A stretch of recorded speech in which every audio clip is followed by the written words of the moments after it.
चार दोस्त 12वीं पास करने के बाद एक होटल में छोटी सी पार्टी कर रहे होते हैं और बातों ही बातों में चारों डिसाइड करते हैं कि आज से 40 साल के बाद आज ही के दिन 1 जनवरी को हम फिर से यहीं मिलकर पार्टी करेंगे। और हाँ, जो सबसे आखिर में आएगा सबका बिल वही पे करेगा। होटल का वेटर भी ये सब देख रहा था। कहने लगा 40 साल बाद अगर मैं भी यहीं रहा तो आपकी ये पार्टी जरूर देखूंगा। ठीक 40 साल बाद पहला दोस्त होटल पहुंचता है तो देखता है वो होटल अब 5 स्टार बन चुका है। अब वहां पर सब कुछ बदल चुका है। तो एक शख्स उसे पहचान जाता है और कहता है सर बैठिए, मैं आपको पहचान गया, मैं वही वेटर हूं जो अब इस होटल का मालिक बन चुका हूं। वो कहता है क्या बात है। इतने में दूसरा दोस्त आ जाता है। दोनों की बातचीत शुरू होती है कि बिजनेस ग्रो कर गया, सब कुछ अच्छा चल रहा है। दोनों अपनी अपनी बातें शेयर कर ही रहे होते हैं कि तीसरा दोस्त भी पहुंच जाता है, लेकिन चौथा दोस्त अब भी नहीं आया।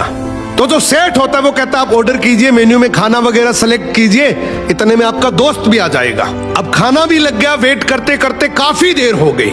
उदास मन से ये तीनों दोस्त डिनर शुरू कर देते हैं। तीनों ने डिनर कर भी लिया, लेकिन चौथा दोस्त अब भी नहीं आया।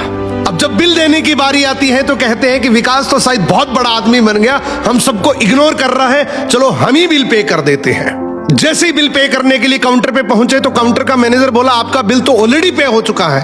अब तीनों अपने चौथे दोस्त के ना आने की शिकायत करते करते होटल से बाहर निकले ही थे कि तभी एक सरकारी गाड़ी वहां आकर रुकती है।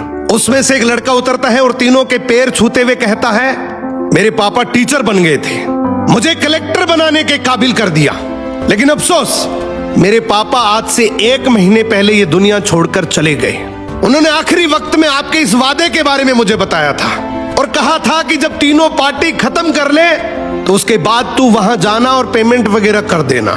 लड़का हाथ जोड़कर बोला मेरे पापा अब इस दुनिया में नहीं रहे, उनका वादा पूरा करने के लिए मैं आया हूं। अब ये तीनों नम आंखों से रियलाइज करते हैं कि हम 40 साल बाद ही क्यों मिले, 40 दिन बाद क्यों नहीं मिले। सपनों से हमेशा मिलते रहिए, इससे पहले कि कोई आपका अपना ये दुनिया छोड़कर चला जाए, क्योंकि आदमी सिर्फ एक पानी का बुलबुला है।